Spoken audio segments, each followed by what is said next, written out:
Nilinaw ng isa sa mga miyembro ng House Prosecution Team na walang pondo ng gobyerno ang ginamit sa paggawa ng audiovisual presentation na tampok ang mga nagsusulong ng impeachment case laban kay Vice President Sara Duterte. Ginawa ang paglilinaw matapos umani ng atensyon sa social media ang mga video ng nagpapakilala sa 11-man House Prosecution Team.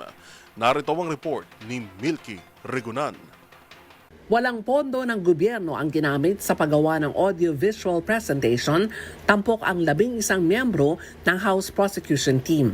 Ito ang sagot ni Manila Representative at House Prosecutor Joel Chua matapos lumabas sa social media ang videos. Ang AVP na may pamagat na tama na, itama na, ay nagpapakilala sa 11-man House Prosecution Team at kanilang paninindigan sa pagsulong ng impeachment laban kay Vice President Sara Duterte. Depensa ni Chua, walang pondo ng gobyerno ang ginamit sa production ng videos at ito ay mula sa kontribusyon ng iba't ibang grupo na naniniwala sa ipinaglalaban na dapat nang papanugutin at matanggal umano sa posisyon si Vice President Sara Duterte. Alam po ninyo, hindi mo naman mapipigilan kung ano yung mga gustong i-contribute ng mga tao eh. So in their own little way, gusto nila na makatulong.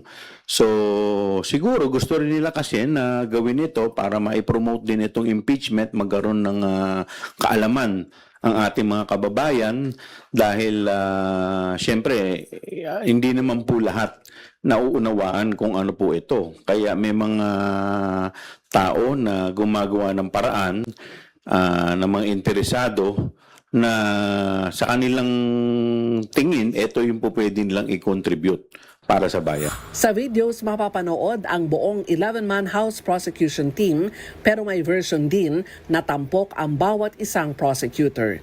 Para sa MBC TV Network News, ako si Milky Regunan. Una sa Pilipinas, una sa Pilipino.